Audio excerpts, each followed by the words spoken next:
Over the past 5 or 10 years, we've seen the rise of a range of cloud-based solutions that are new and don't have the same depth of investment in IT maturity that many of the traditional software players have.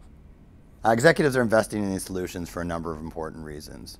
They're easy to use, they're easy to implement, they're highly scalable and extensible, and they're paid for with OpEx and not CapEx.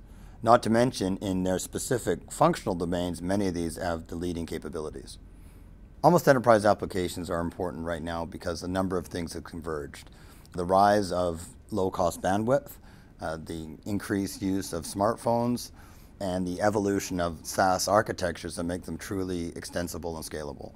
In many ways, this represents the most recent iteration of a long-running cycle, the search for better, faster, cheaper solutions for the business. What's new, however, is that the architectures are such that the solutions truly are scalable and extensible and can, over time, become enterprise-class solutions, whereas in the past they tended to be very siloed and fragmented and would remain that way. The business benefits of embracing almost enterprise applications vary by domain. In the front office, it's about improving sales through more effective lead and opportunity management. When moving to embrace almost enterprise applications, there are a number of important things to consider. You'll be challenged to move more quickly in a more agile fashion than ever before. The methodologies and tools that you've traditionally used won't make as much sense in this new world, and you'll have to carefully manage your data and security architecture to make sure you get the best of these new solutions.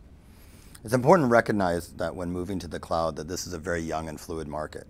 While leadership has been established in some domains, in other domains the solutions are very immature and it's difficult to know who will win. That puts the burden on the CIO to carefully examine what capabilities make sense to move to the cloud in the short term and be in a position to make some bets as to how the market will evolve longer term. When first embracing cloud solutions, there's a number of critical first steps. First, take a hard look in the mirror. Understand the real value IT is providing to the business and where your team is currently spending their time. Second, raise your game. Look to invest in new methodologies and tools. Look to strengthen your data environment and your integration capabilities. Third, position yourself as a neutral advisor to the business.